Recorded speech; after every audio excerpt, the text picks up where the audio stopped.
یہ بات سمجھنے کی ہے. پہلے بھی آپ نے اپنے استادوں کے بارے میں بھی کہا تھا کہ وہ اہل سنت ہیں اور انہوں نے بھی کچھ کہا ہے.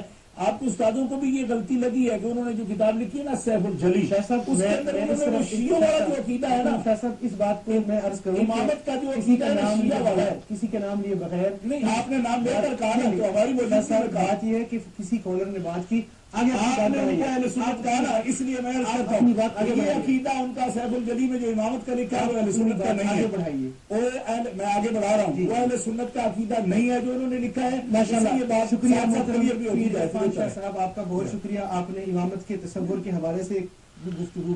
مسئلہ ایسا نہیں ہے، ضعیف العقیدہ لوگ ہیں، اس قسم کی باتیں انہوں نے کی ہیں. ہمارے اہل سنت و جماعت میں بھی بڑے ایسے ضعیف العقیدہ، بلکہ میں سمجھتا ہوں غدار ہیں اہل سنت کے. ہر دور میں ایسے لوگ جو بک جاتے ہیں اور مسائل لکھ جاتے ہیں، بعد میں عذاب بن جاتا ہے. ابھی تازہ مثال ہے، یہاں بیٹھے ہوئے ایسے لوگ موجود ہیں غدار اہل سنت کے، جنہوں نے ایسی باتیں لکھ دی ہیں جو اہل سنت مسئلے تعلق ہی نہیں رکھتی. تو ابھی جناب اٹھ کے لوگ جو ہے ان کی مثالیں دے رہے ہیں. یہ کل تک جو ڈاکٹر بیان کرتا رہا ہے یہاں بیٹھ کر، اس نے یہ لکھا ہے کہ ابو بکر صدیق سیاسی خلیفہ ہیں اور مولا علی جو ہیں وہ روحانی خلیفہ ہیں، اور روحانی خلیفہ منتخب ہوتا ہے اللہ کا، اور جو سیاسی خلیفہ ہے وہ منتخب ہوتا ہے بندوں کا. تو یہ فضیلت بھی بیان کر رہا ہے، اور پھر اس کو پٹنا پڑا ہوا تھا جناب، اپنی وضاحتیں کرتا پھر رہا تھا اور کچھ بنا نہیں، آتا جاتا ہے ہی کچھ نہیں. اب یہ جو ہمادانی کا لوگوں کو ایک نشہ چڑھا ہوا ہے، بھئی جب تم جواب دینا نہیں آتا، بات کرنی نہیں آتی، کس لیے دخل دیتے ہو ایسی باتوں میں؟ مسئول ہونا، سوال دینا، ذمہ داری کرنا اس کی ذمہ داری ہے. جہاں تک تمہیں آتا ہے وہاں تک سوال کا جواب دو، چپ کرو. اس قسم کی تحقیقات کر کے اہل سنت و جماعت کو بدنام کر رہے ہیں. پہلے دور میں جو گزرے دور میں بھی ایسے لوگ بکاؤ مال تھے، وہ بات کو ایسی جان بوجھ کر کمزور لکھ جاتے، بعد میں یہ لوگ جناب اس کو اٹھا کر ڈھول پیٹ رہے ہیں، لو جی اہل سنت کہہ رہے ہیں. میں اہل سنت و جماعت کو ہمیشہ اس بات سے آگاہ کرتا رہتا ہوں، جو سکہ مضبوط عالم اہل سنت و جماعت ہوں صرف ان کی کتابوں کو آپ فالو کریں. اور پھر اس کے اندر جو جسد اطہر ہے اس کا مقام بتائیے کہ اس کا مقام کیا ہوگا. جس کے ساتھ وہ لگ رہا ہے اس کا مقام تو زمین سے، اس کا مقام تو عرش سے اور بیت اللہ سے بھی اونچا ہے. تو پھر سرکار کے کفن کا اور پھر آپ کے جسم مبارک کا کیا مقام ہوگا؟ اور جسم کا درجہ کس کو دیا؟ انت منی بمنزلت ہارون من موسیٰ، اے علی تو میرا وہ رشتہ ہے جس طرح موسیٰ اور ہارون کا رشتہ ہے. میں ہٹ جاؤں تو آ جائے گا. سورج کا جس طرح سجادہ نشین چاند ہوتا ہے، اے علی میرا سجادہ نشین طریقت میں تو ہے.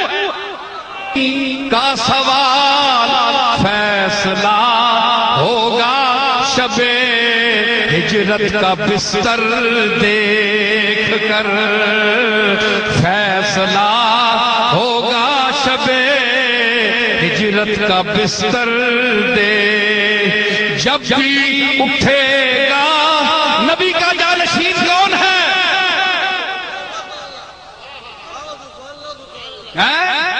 آج کہہ رہے ہیں کون ہے جھگڑا ہے. ارے واضح ہے، شب ہجرت تشریف لے گئے تو علی کو لٹایا. سب تھے، علی کو لٹایا. علی کو اپنے جسم کا قائم مقام بنایا. یعنی یہ میرا جسم نہیں ہے، یہ محمد کا جسم ہے.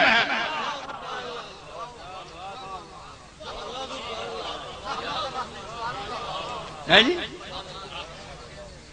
تو کافر آئے تو محمد سمجھ کر آئے کہ محمد لیٹے ہوئے ہیں. آگے آئے تو علی تھے.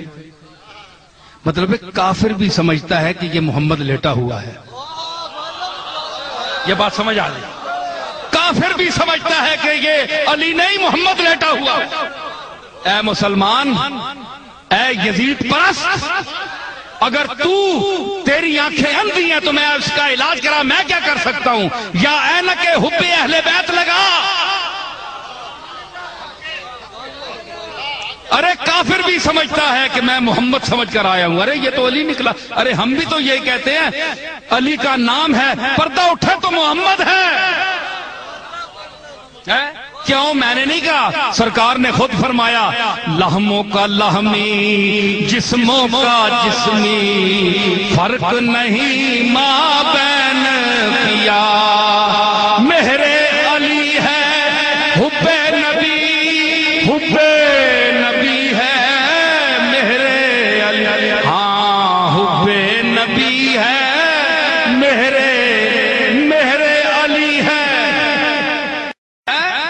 آج کہہ رہے ہیں کون ہے جھگڑا ہے، ارے واضح ہے، شب ہجرت تشریف لے گئے تو علی کو لٹایا، سب تھے علی کو لٹایا، علی کو اپنے جسم کا قائم مقام بنایا، یعنی یہ میرا جسم نہیں ہے، یہ محمد کا جسم ہے۔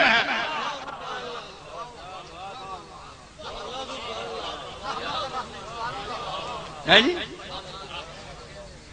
تو کافر آئے تو محمد سمجھ کر آئے کہ محمد لیٹے ہوئے ہیں، آگے آئے تو علی تھے، مطلب کافر بھی سمجھتا ہے کہ یہ محمد لیٹا ہوا ہے، یہ بات سمجھ آ گئی، کافر بھی سمجھتا ہے کہ یہ علی نہیں محمد لیٹا ہوا۔ اے مسلمان، اے یزید پرست، اگر تیری آنکھیں اندھی ہیں تو میں اس کا علاج کرا، میں کیا کر سکتا ہوں؟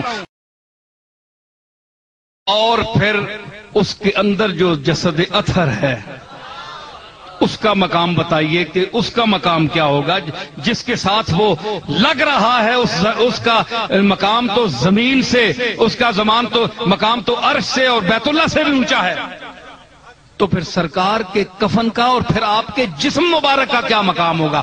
اور جسم کا درجہ کس کو دیا؟ انت منی بمنزلت ہارون من موسیٰ، اے علی تو میرا، تیرا میرا وہ ہے۔ آج کہہ رہے ہیں کون ہے جھگڑا ہے، ارے واضح ہے، شب ہجرت تشریف لے گئے تو علی کو لٹایا، سب تھے علی کو لٹایا، علی کو اپنے جسم کا قائم مقام بنایا، یعنی یہ میرا جسم نہیں ہے، یہ محمد کا جسم ہے۔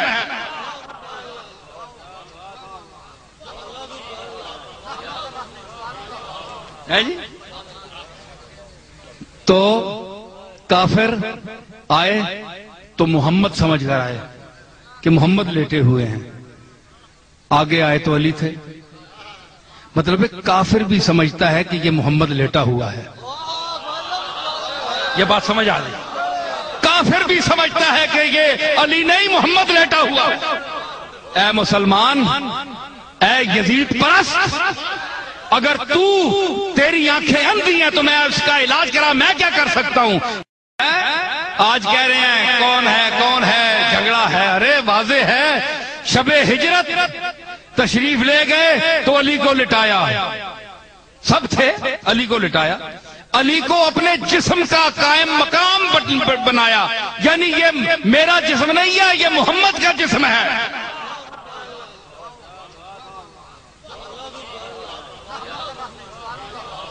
جی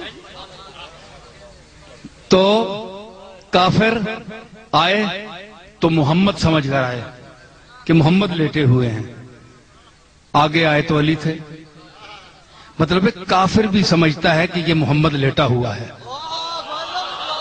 یہ بات سمجھ آ گئی، کافر بھی سمجھتا ہے کہ یہ علی نہیں محمد لیٹا ہوا۔